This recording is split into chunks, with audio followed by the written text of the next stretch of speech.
गोपीनगर का गांव बहुत अमीर है। यहाँ के लोग सिर्फ अपने काम से मतलब रखते हैं। ऐसे ही लोगों को मतलबी कहा जाता है। यही गांव में पीपल का एक पेड़ है जो बहुत ही घना है, जिसके नीचे चबूतरा बना हुआ है। सब लोग हंसी खुशी से रहते थे। लेकिन एक दिन भिखारन बुढ़िया भीख मांगते हुए गोपीनगर गांव पहुंच जाती है। वह मोहन के दरवाजे पर जाती है और भीख मांगती है। बुढ़िया, बेटा कुछ खाना दे दो, भूख लगी है। भगवान आपको और धन देंगे।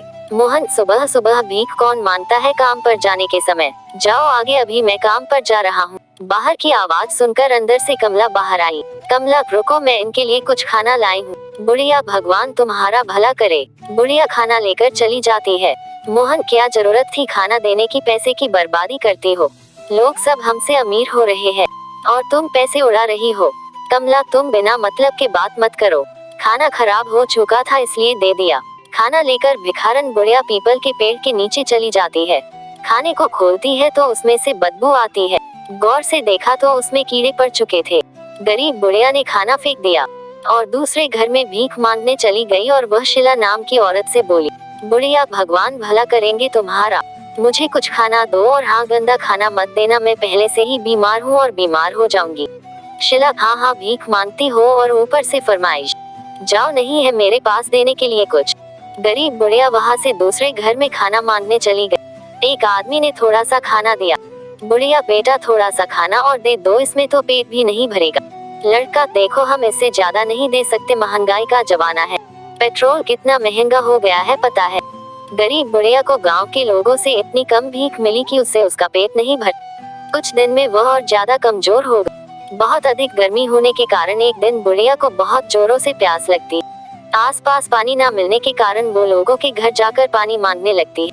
लेकिन वहाँ के लोग इतने मतलबी कि गरीब बुढ़िया को पानी भी नहीं दे रहे हैं। बुढ़िया, पानी दे दो, कोई मुझे पानी दे दो। उसे कोई भी पानी नहीं देता है। उसे देखते ही वहाँ के लोग उसे भगा देते थे। लोगों के घर जाकर वह बहुत थक चुकी थी, लेकिन उसे एक बूंद पानी पीने के लिए नसीब नहीं हुआ। चलते चलते वह उस पीपल के पेड़ के नीचे जाकर बैठ जाती है। कुछ देर बाद बीमारी और पानी न मिलने के कारण बुढ़िया की वहीं पर मृत्यु हो जाती। बुढ़िया की मृत्यु हो जाने के बाद वहाँ अजीब अजीब सी घटनाएं होने लगती। जब रात को सब लोग सो रहे होते तो आधी रात को एक औरत के रोने की आवाज सुनाई देती। ये आवाज इतनी तेज होती है कि पूरे गांव को सुनाई देती। रोने की आवाज के साथ साथ चीखने चिल्लाने की आवाज भी आने लगती, जिससे लोग और भी ज्यादा डरने लगते। गांव के लोगों ने एक मीटिंग बुलाई। सब लोग उसी पीपल के पेड़ के नीचे इकट्ठे होते। उसमें से एक आदमी बोलता है, गांव वालों, ये क्या हो रहा है। गांव में रोज रात को एक औरत की रोने चिल्लाने की आवाज सुनाई देती है। तभी एक औरत बोलती है, इसका क्या उपाय है, मेरे बच्चे बहुत डर रहे हैं। तभी एक दूसरा आदमी बोलता है, सभी लोग रात को अपने अपने घरों में हनुमान चालीसा बजाओ। इसके बाद आवाज आनी बंद हो गई। लेकिन एक दिन मोहन उस पीपल के पेड़ के नीचे से जा रहा था कि उसकी कार खराब हो गई। पीपल के पेड़ के नीचे से जो गुजरता था तो उसकी तबीयत खराब हो जाती थी और उसे तेज बुखार हो जाता था। तो कभी हंसने की आवाज, तो कभी रोने की आवाज, तो कभी किसी की बात करने की आवाज आती है। ये सारी बातें लोगों के डर को अंदर से और ज्यादा बढ़ाती जा रही थी। एक दिन अचानक गांव में पीपल के पेड़ के पास में रहने वाला एक व्यक्ति कुछ दिनों से लापता हो जाता है।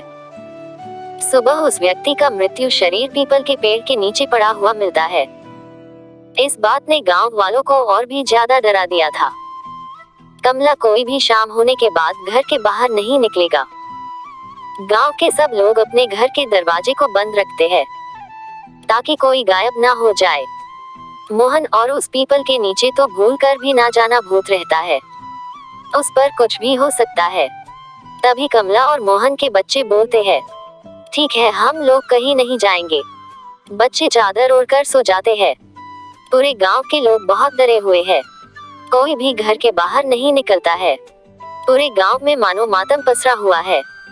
मोहन और गांव के कुछ लोग एक साधु के पास जाते हैं और उस साधु बाबा से पूछते हैं, हम लोग एक बुढ़िया को भीख नहीं देने के कारण परेशान हैं। वो भूख और बीमारी से मर गई। बाबा, ये सब जो भी हो रहा है उसमें तुम सब गांव वालों की ही गलती है। तुमने एक बीमार और गरीब बुढ़िया को अपने लालच और निर्दयता के चलते मार डाला। तुम लोग उसे 2-4 रोटी भी नहीं दे सके, जिसके कारण उस गरीब बुढ़िया की जान चली गई और वो अब अपना बदला ले रही है।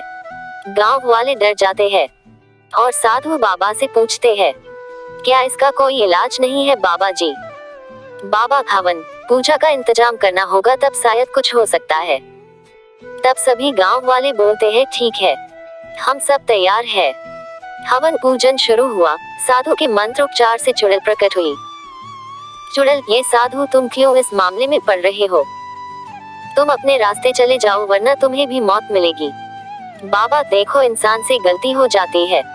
तुम बताओ तुम्हें क्या चाहिए? तुम्हारे नाम का मंदिर बनवा देते हैं। लोगों को परेशान करना छोड़ दो। चुड़ैल हंसते हुए बोलती है, जिंदे पर तो कुत्ते से भी ज्यादा बुरा व्यवहार किया और अब देवी देवताओं की बराबरी दे रहे हो। मैं उस लायक नहीं हूँ, मैं चुड़ैल हूँ चुड़ैल। बाबा, कुछ तो उपाय होगा जिससे कि तुम गांव वालों को छोड़ दो। चुड़ैल, एक उपाय है, इन सब पापियों को गांव छोड़ना पड़ेगा, वरना सब मारे जाएंगे। और साधु, तुम भी चले जाओ, क्योंकि गुनहगारों के साथ बेगुनाह भी मारे जाते हैं। इस गांव को मेरा श्राप है कि जो भी इस गांव में रहेगा वो मरेगा जैसे मैं मरी थी। यह बोलकर चुड़ैल गायब हो जाती है और साधु गांव वालों से बोलता है, इसका कोई इलाज नहीं है। जब तक वह अपना बदला नहीं ले लेती, वह शांत नहीं होगी। धीरे धीरे लोग बीमार होने लगे और बीमारी बढ़ती जा रही थी, जिसके कारण गोपी नगर वालों को उस गांव को मजबूरी में छोड़कर दूसरी जगह जाना पड़ा। लोगों के एक गलती के कारण अपना अपना घर, अपनी जमीन जायदाद सब छोड़कर जाना पड़ा। यह गांव अब सुनसान पड़ा है। यहाँ अब तो ना कोई आता है और ना ही कोई रहता है। इसीलिए हमें कभी भी घमंड और निर्दयता से हमें किसी का अनादर नहीं करना चाहिए। दोस्तों, ऐसी ही और इंटरेस्टिंग स्टोरी सुनने के लिए हमारे चैनल को सब्सक्राइब जरूर करें।